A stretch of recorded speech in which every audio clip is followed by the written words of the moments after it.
হোলির দিনে আবাসনের ভিতরে ঢুকে পুলিশ কর্মী এবং তার পরিবারকে মারধরের অভিযোগ উঠছে, শ্লীলতাহানির অভিযোগ উঠছে। পুলিশ এখনো পর্যন্ত এই ঘটনায় কি ব্যবস্থা নিয়েছে? দেখো, বেলগড়িয়া থানা অভিযোগ দায়ের হয়েছে এবং বেলগড়িয়া থানা পুলিশ তদন্ত শুরু করেছে। এখনো পর্যন্ত কেউ গ্রেপ্তার হয়নি। তবে দেখো, পুলিশ কর্মী লালবাজারে পুলিশ কর্মরত, তার উপর তার পরিবারের ওপর হামলা, তার পরিবারের ওপর তার মেয়ের কে ছিল তাহানি, এই অভিযোগ থানায় হয়েছে, বেলগড়িয়া থানায়, এবং পুলিশ তল্লাশি চালাচ্ছে। এখনো পর্যন্ত এই ঘটনায় গ্রেপ্তার হয়নি। দেখো, বেলগড়িয়া নিউ বাসুদেবপুর রোড এলাকার ঘটনা এবং 27 নম্বর ওয়ার্ড কামারহাটি পুরসভা এলাকা, এবং সেখানে এই ঘটনায় কিন্তু যথেষ্টই আতঙ্কিত বজরং আবাসনের বাসিন্দারা।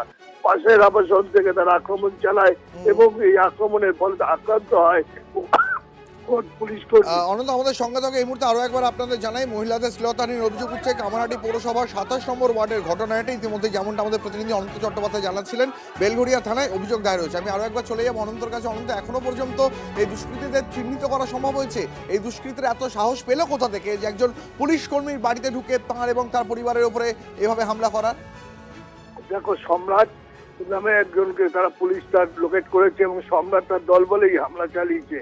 এবং প্রকাশ্যে যে ছবি দেখা যাচ্ছে, যে ছবি হামলা বোধ ফ্ল্যাটের ভেতরে ঢুকে পুলিশ কর্মীর পরিবারকে তারা আক্রমণ করছে। দেখো, এই ঘটনা কিন্তু যথেষ্ট নিরাপত্তাহীনতায় ভুগছে 27 নম্বর ওয়ার্ডের বাসিন্দারা। যদি পুলিশ কর্মীর বাড়িতেই এই হামলা হয়, তাহলে পুলিশ এখনো নিশ্চুপ কেন? যে হামলা করেছে বুঝতে সম্রাট, পারছি অনন্ত, নজর রাখো। আপাতত তোমাকে ধন্যবাদ।